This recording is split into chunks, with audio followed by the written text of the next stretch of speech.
বিসমিল্লাহির রহমানির রহিম। আসসালামু আলাইকুম ওয়া রাহমাতুল্লাহি ওয়া বারাকাতুহু। আমি মাসুম বিল্লাহ।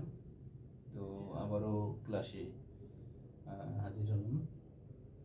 আজকে আমরা রক্ত সম্পর্কে একটু জানার চেষ্টা করব। বিশেষ করে এসএসসিতে যারা পরীক্ষা দিবা তাদের খুব ভালো কাজে লাগবে। শুধু এসএসসি না, যারা ক্লাস 8-এ তাদেরও উপকার হবে এবং ইন্টারমিডিয়েটে যারা তাদেরও আশা করি উপকার হবে। তা আসুন কথা না বলে আমরা ক্লাসে আসি। রক্ত বা ব্লাড। তো রক্তর শুরুতে আমাদের রক্তর ডেফিনেশনটা অবশ্যই আমাদেরকে মুখস্থ করতে হবে বা জানতে হবে, কারণ এই ডেফিনেশন প্রত্যেকটা জিনিসের আসলে ডেফিনেশনের মধ্যেই অনেক কিছু লুকিয়ে থাকে।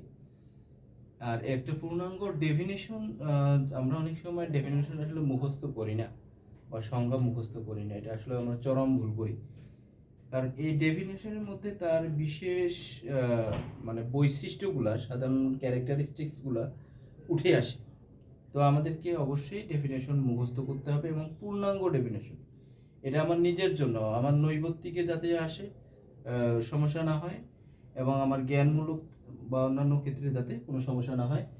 রক্ত হচ্ছে অস্বচ্ছ, মৃদু, ক্ষারীয়। অস্বচ্ছ, অস্বচ্ছ তো আমরা জানি। অস্বচ্ছ বলতে যে জিনিসটা আমরা স্বচ্ছ না আর কি। আমরা যেমন একটা কাজকে যদি আমি দেখি, কাজটা কিন্তু স্বচ্ছ। তার কাজটা খুব সুন্দর করে আলোর প্রতিফলন বা প্রতিফলন যেটাই বলেন না কেন, সব সুন্দর করে দেখা যায়। যদি আমি একটা কাজকে মাঝখানে রেখে অপর পৃষ্ঠে আমি দেখার চেষ্টা করি, সুন্দর দেখা যায়, স্পষ্ট দেখা যায়, সেটা হচ্ছে স্বচ্ছ মাধ্যম। আর আমাদের এই যে বায়ু মাধ্যমটা হচ্ছে স্বচ্ছ মাধ্যম, কাজ ওয়ান কাইন্ড অফ স্বচ্ছ মাধ্যম। কিন্তু আমরা যদি অস্বচ্ছ মাধ্যমের কথা চিন্তা করি, ঘোলা পানি, পানি যদি ঘোলা হয়, পানি কিন্তু পরিষ্কার হলে কিন্তু স্বচ্ছ হয়ে যায়।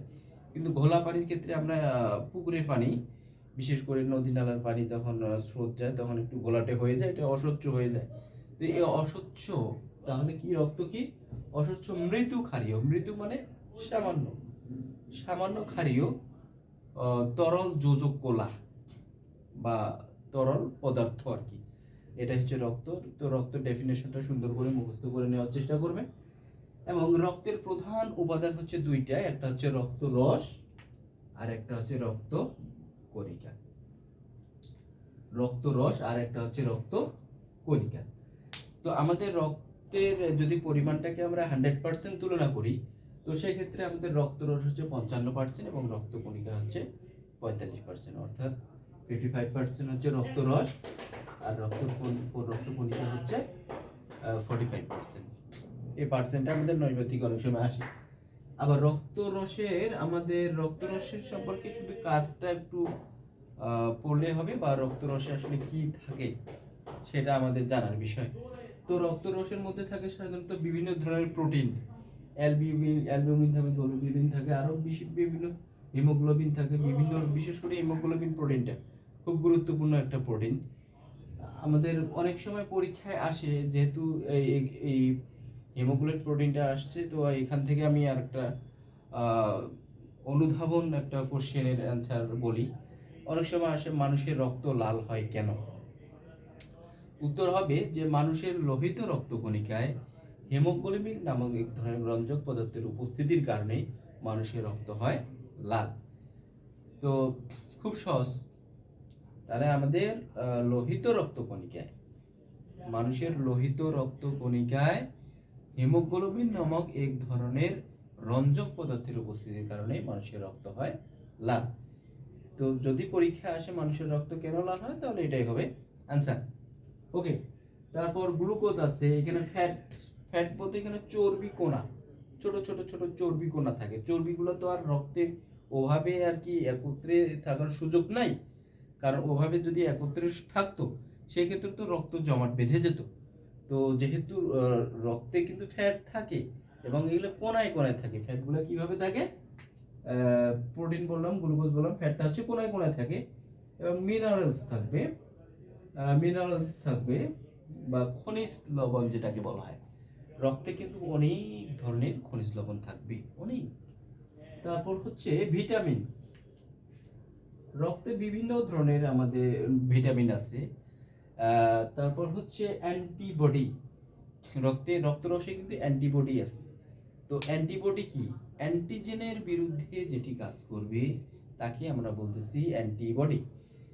তাহলে অ্যান্টিজেনটা কি? অ্যান্টিজেনটাকে আমরা অনেক ওয়ান কাইন্ড অফ জীবাণু আমাদের শরীরে যেটি ডিজিজ তৈরি করতে পারে বা যেটি আমাদের জন্য ক্ষতিকর, সেই জীবাণুটাকেই বলতেছি আমরা অ্যান্টিজেন। আর এই অ্যান্টিজেনের বিরুদ্ধে যে জিনিসটা কাজ করে তাকেই বলবো আমরা কি? অ্যান্টিবডি। তাহলে রক্তরসে অ্যান্টিবডি রয়েছে। তারপর হচ্ছে কার্বন ডাই অক্সাইড। রক্তে হচ্ছে কার্বন ডাই অক্সাইড থাকবে, ইউরিয়া থাকবে, ইউরিক অ্যাসিড থাকবে।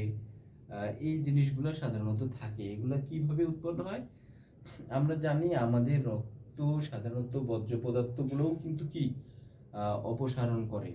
তো এগুলো কিভাবে করে? রক্তে কিন্তু ইউরিয়া, ইউরিক অ্যাসিড, ক্রিয়েটিনিন এই পদার্থগুলোও কিন্তু রক্তরসেই থাকে। আমরা অন্য কোনো একটা এপিসোডে এটা নিয়ে আলোচনা করব। বিশেষ করে আমাদের কিডনি যখন আমরা আলোচনা করব, কিডনি আমাদের কি করে? রক্তকে পরিশুদ্ধ করে, অর্থাৎ রক্তকে পরিষ্কার করে। রক্ত থেকে আমাদের শাকন যন্ত্রের মাধ্যমে মূত্রটাকে আলাদা করে এবং আমাদের মূত্রের সাথে ইউরিয়া, ইউরিক অ্যাসিড, ক্রিয়েটিনিন নামক পদার্থগুলো মূত্রের সাথে বের করে দেয়। আমাদের রক্ত থেকে কিন্তু বের করে দেয়। তো এটা আমরা ওই অধ্যায়ে পড়ব। এটা কিন্তু তাহলে এই যে ইউরিয়া, ইউরিক অ্যাসিড, ক্রিয়েটিনিন এই বর্জ্য পদার্থগুলো শরীরে যে আমাদের উৎপন্ন হচ্ছে, এই পদার্থগুলো মূলত এই রক্তরসে থাকে। তাহলে এটা একটা রক্তরসের উপাদান। তো এই হচ্ছে আমাদের রক্তরসের উপাদান। এবং রক্তরসটা আমাদের শুধু রক্তরসের কাজ কি এটুকু বললেই হবে? এবং রক্তের ওই যে আমি বললাম যে রক্তরসের গুরুত্বপূর্ণ একটা কাজ হচ্ছে